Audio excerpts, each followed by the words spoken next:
My name is Louis, and I'm going to talk to you all about my experience with, with music and how it's led me to understand, how it's led me to understand myself and my relationship with the world. Yeah. I began where I began, which was with a very troubled mind after my teenage years. I was extremely shy, cynical, insecure, very constrained by my fears, and it wouldn't allow me to be myself. And this bothered me until I was 19, 20. But luckily I had an extremely loving support system. My family and friends were always there for me, and I also had the fortune of coming across some mentors that guided me in understanding what difficulties I was having and how I could deal with them. Namely, my music teacher.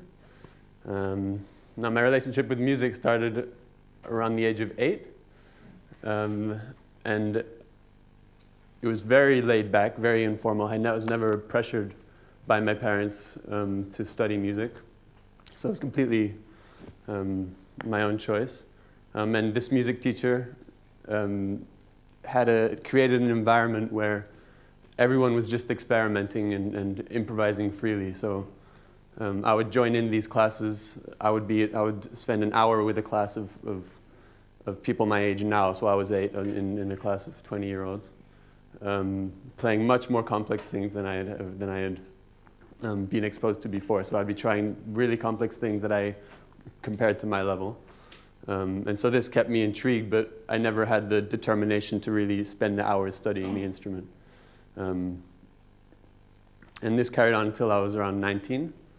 And at 19, I decided to really dedicate myself to studying music, and this year I dedicated this year to preparing myself for a conservatory study abroad, which is where I am now in Holland. And it's a year that defined the way I think about life and music to today. And it began by making me aware of my musical automatisms. Now, let me exemplify what musical automatisms are.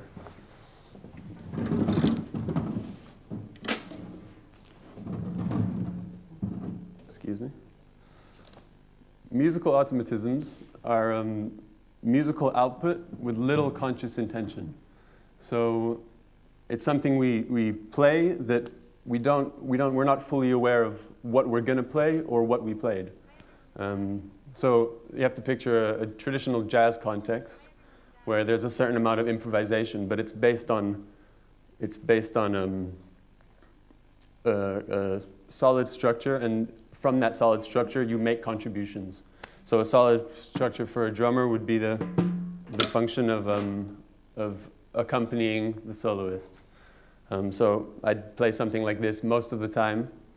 1, 2, 3.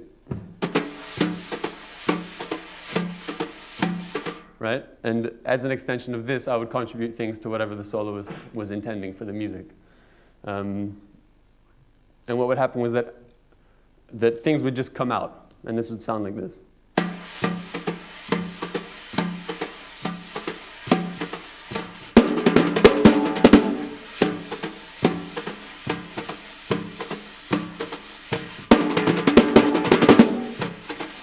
And the point is that I was never choosing to say exactly that. It was something that came out. It came out the same both times because it was the only thing I knew to do. But I wanted to do something, so I did that. Another example of an automatism would be, and these were automatisms that I actually had. Maybe not the specific one, but the specific tendency. Another one was that eventually in this jazz context, it would get to the drummer's turn to improvise. And at this, I would want to show everything. I mean, it's not something I was deciding, but I had the automatism to show all my complex ideas straight out. And it sounds something like this.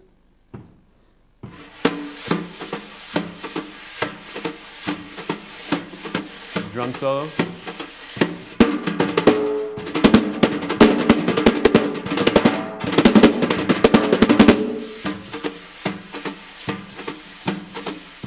as you can see, it's not the most sensitive way to come about your drum solo. And I wasn't choosing like, yeah, I wanna, you know, this is what's appropriate to the moment. No, it was just all I knew how to do in that situation. And in the same situation, another automatism was that I would panic and speed up. And this would sound something like this. Drum solo.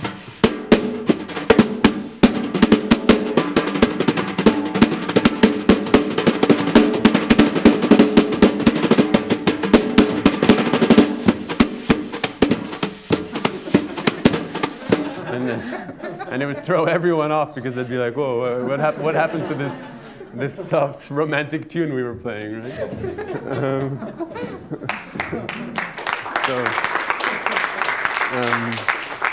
And none of these, the point of all of these is that they were truly automatic. I didn't have any control. It's fine if you want to speed up in a piece of music, if it's your choice, you know, if it's intended for the music. But it never was. And so I became aware of these automatisms, these musical automatisms. But I understood that these musical automatisms couldn't be, they weren't something unto themselves. They were coming from inside of me. So I figured they must be a result of my own, of my internal automatisms, my mental automatisms. And so I'll define automatisms as involuntary behavior, but resulting from self-triggering thought processes. And with this understanding, I began to understand how my mind worked. And I began to realize that my mind would trigger concern about my own image. And then as soon as it triggered that, I would associate everything around me.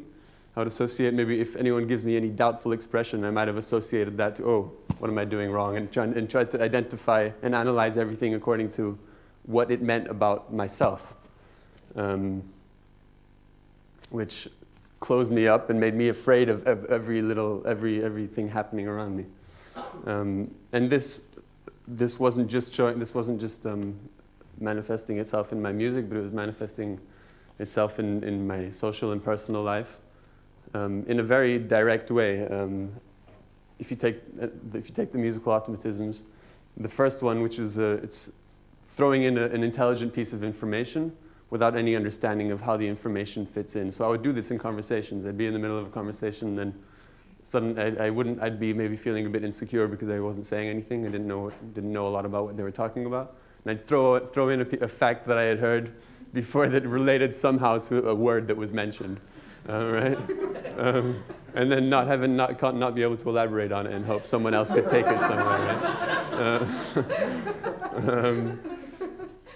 And then the solo, that translates directly in the sense that in this social situation, I would stand there and then decide I had something to say, maybe a bit more substantial than just one fact. And then start talking about it, but then instead of saying what I really knew, no matter how simple it was, and saying it honestly, I would again make all the associations to as many complex things as I could to show that I was intelligent, to show that I knew things that they didn't know, basically. Throw in doubt and throw in, you know, try and create doubt in them, because then that supports my image of myself being, you know, an intelligent, strong person that knows more about these self-doubting people. And what this led me to understand about music was that if my mental automatisms are manifesting themselves as much socially as they are in my music, then music must truly be a language. And it is. And this went further in my understanding to the point that I began understanding my instrument as my mouth.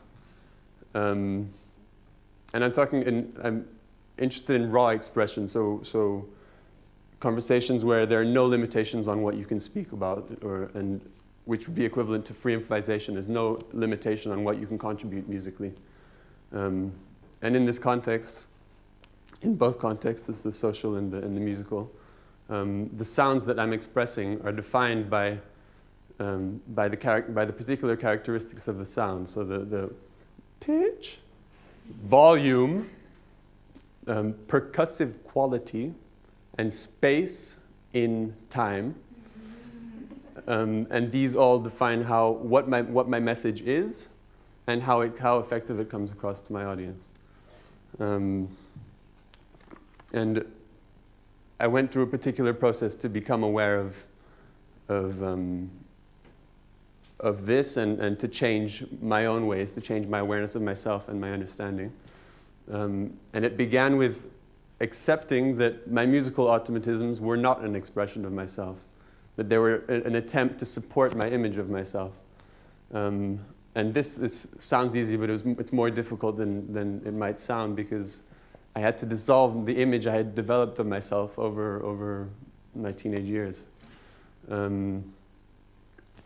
Following this came the discipline step, and the discipline was essential because it's so easy to fall back into the old habit of making myself feel good about myself just with a thought. So by criticizing the person I'm standing with, I can feel strong and powerful again. And the discipline, doing it even if I felt lazy or if I felt afraid, just keeping with the discipline of studying music, of understanding my automatisms. And the combination of acceptance and discipline led to understanding. And by understanding, I mean understanding the musical automatism or the mental automatism in a bigger perspective. So in a bigger perspective of music. In a bigger perspective of music, each sound is a vibration. And it's a vibration unto itself of unique beauty, unrelated to the context we associate it to. So it's not, the sound of an ambulance the sound doesn't belong to the ambulance. The sound has its own characteristics. And in learning to appreciate these simple sounds, the sounds of footsteps, sounds of brushing teeth, and separating it from brushing the teeth, I became aware of them and managed to appreciate them. And in extension, I realized that I too am not defined by my context, that I'm a living being of unique beauty, as we all are, and that we all need to be understood in this way. Thank you for listening. Yeah!